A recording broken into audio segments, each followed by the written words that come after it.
wonder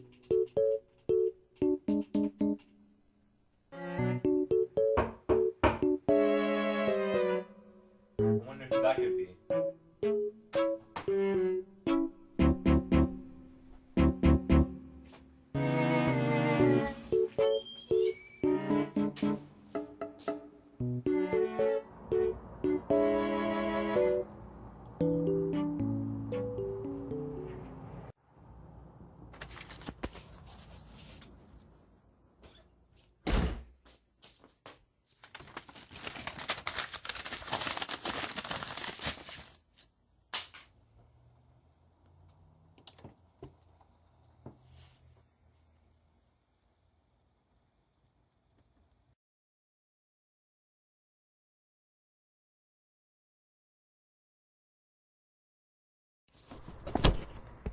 Is this thing on? Ah, yes. As you can guess, it's you from the future. The date's May 3rd, 2018. This is a message to my freshman self. Do you remember what kept you interested in music?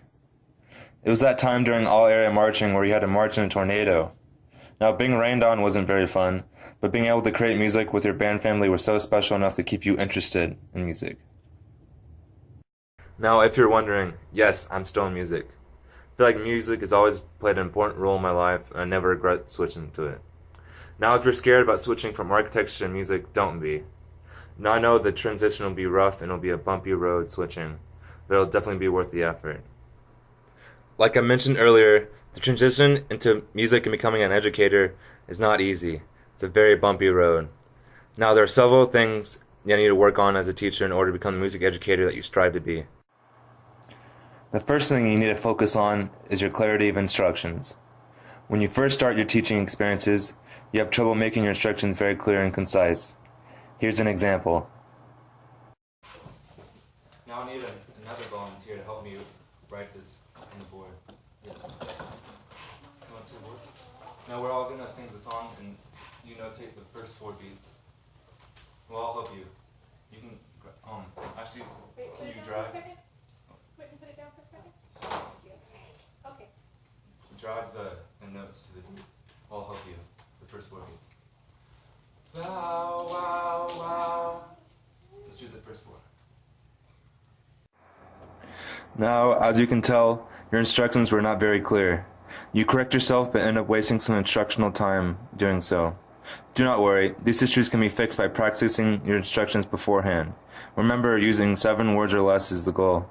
Here's an example of where you give mandated instructions. Good job. You see the bones in front of you? This is the beat. So whenever you see the bones, let's tap the beat. Now flip it to the other side. Whenever you see doggies, that's the rhythm, the way the words go. So let's tap the way the words go on the dogs and sing together. Ready and go, bow, wow, wow. Even though your instructions were longer, they were much more clear and the students responded much better. However, your singing is something we'll address later. The next part of your teaching we will address is your energy level. We both know you're naturally chill and laid back. This does not always translate well when teaching. At times it seems like you can talk in a monotone setting, which will really cause your students' interest level to drop. Here's an example. You're playing the root for them, which is like the drone, and they're going to tune to you, so you need to play a little stronger so they can hear you.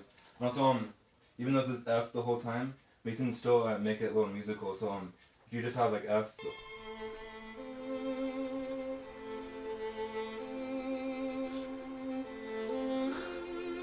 Whole time in the half notes, you can make it go to this F right here. You notice how it's forte, and here you get loud either. So if you want to make it more interesting, make it grow somewhere, and make sure we go to that forte.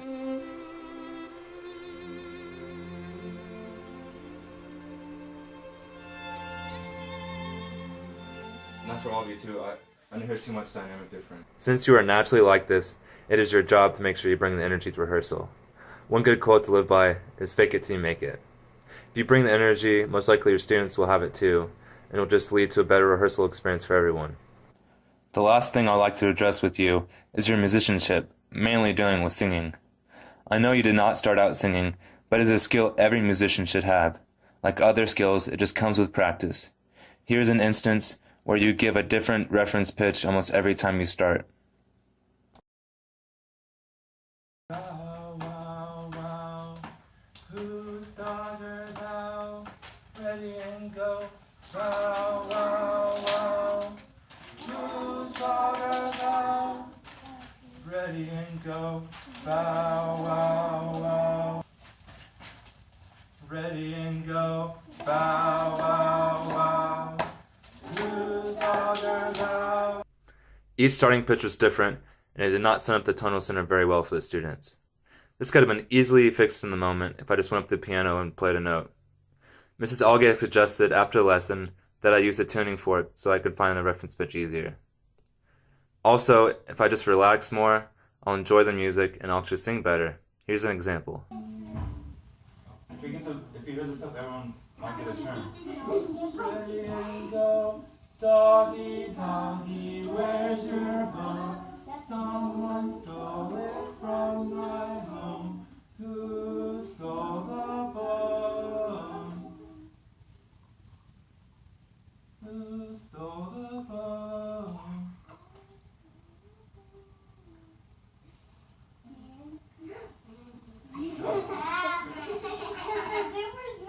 Everybody's voice is very good. Let's sing it when we say we have the bone, right? We have all pretty voices. Ready and go, doggy, doggy, where's your bone? When you just relax more and be yourself, your level of musicianship is much higher. Just enjoy yourself. After all, you get to make music with others. If you would focus on these three aspects of your teaching, then you will be a much more solid musician and educator. Before I leave you, you should remember to thank these people who will push you to become a better person. Even though you might have never met them before, trust me, you're better off knowing these people. These people are Professor Decker, Dr. Henniger, Professor Dees, Professor Burgon. Trust me, you'll never be able to thank these people enough for the amount of opportunities they'll give you to help you succeed. If you're still wanting to know, I plan on becoming a band director after I graduate. But we both know how we like to change our minds, so I'll just leave you at that. Good luck with the future. I want to be a band director.